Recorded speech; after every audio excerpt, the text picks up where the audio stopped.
भावना मी मुंबईच्या त्या स्टेजवर मांडल्या त्यावेळेस माझ्याकडून समाजाच्या भावनेच्या व्यतिरिक्त आदरणीय देवेंद्रजी फडणवीस यांच्याबद्दल खालच्या भाषेमध्ये एकही शब्द बोलला गेला नव्हता.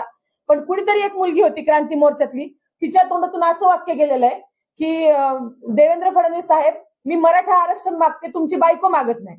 तर हे वाक्य माझ्या तोंडातील नाही, हे वाक्य कुणतरी इतर मुलीने बोललेलं आहे, परंतु आज ते माझ्या तोंड घशी पाडलेलं आहे आणि हे मीच बोलला सांगते. मी वारंवार सांगतेय की हे वाक्य माझं नाही, मी व्हिडिओ रिलीज करते. परंतु ही जी प्रभागातली टीम आहे विरोधकांची ट्रोलर्स करणारी, ही मोठ्या प्रमाणामध्ये फैलावत चाललेली, ह्याचा विक्टीम, ह्याचा बळी मी आज ठरलेलं आहे. मला सगळ्यांना एकच विनंती करायची की सामान्य कुटुंबातून येऊन हे करणं. राहुल गांधींचा एक फोटो माझ्यासोबत व्हायरल होतोय आणि मी कुठेतरी त्यांच्या मुवमेंटमध्ये आहे आणि भाजपमध्ये मला एंटर केलं असं पण पसरवलं जातंय.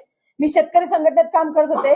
राहुल गांधींचा व्हिडिओ बघा आज पण, माझ्या छातीला शेतकरी संघटनेचा बिल्ला आहे आणि मी त्यांच्याकडे घेऊन कापूस घेऊन गेलेले. माझ्या गावाकडून मी एसटीने राहुल गांधींना भेटण्यासाठी पोहोचले होते, कारण की ते मराठवाड्यात आलेले होते. एसटीने पोहोचून सकाळी 5:30 वाजता मी त्यांना गाठलं होतं आणि त्यांना सांगितलं होतं की आयात निर्यात